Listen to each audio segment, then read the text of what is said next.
नहमदुहु व नुसल्ली व नुसल्लिमु अला रसूलिहिल करीमिल अमीन। अम्मा बाद फ़अऊज़ु बिल्लाहि मिनश शैतानिर रजीम। बिस्मिल्लाहिर रहमानिर रहीम। मुअज़्ज़ज़ सामीन व नाज़रीन, मैं हूँ हकीम नूरी। मेरी तरफ से तमाम दोस्तों को अस्सलामु अलैकुम व रहमतुल्लाहि व बरकातुहू।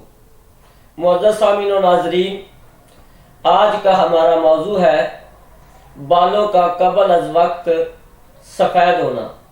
इस मौजू को डिस्कस करने से पहले अगर आपने हमारा चैनल सब्सक्राइब नहीं किया तो हमारे चैनल को सब्सक्राइब कर लें ताकि हमारी हर आने वाली वीडियोस आप तक पहुंचती रहे। मुअज़्ज़ज़ सामीन व नाज़रीन, ये एक ऐसा मर्ज़ है अक्सर मरीज़ों को लाहक होता है जो हमेशा असाबी व दैमी नज़ला व केरा की तकलीफ में मुबतला हूँ। ऐसे मरीज़ों की कैफियत के मुताबिक जहर से बालों की जड़ें कमज़ोर हो जाती हैं और बाल सफ़ेद आना शुरू हो जाते हैं।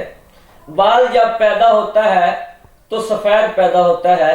जब ये बाल अपनी जड़ों के सरों पर आता है तो वहाँ एक उजलाती रतूबत बाल को अपने असरात से काला कर देती है।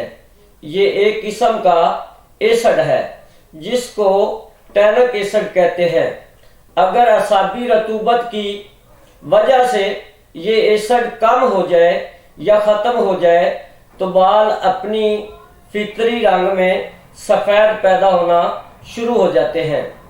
अगर इब्तदा कान की कलमों से शुरू हूँ तो ये गैर फितरी है। अगर 20-25 साल की कम उम्र में सफ़ेद बाल होना शुरू हो जाए तो ये गैर फितरी है और ये काबिल इलाज है। नुस्खा हमारा नोट फरमा ले।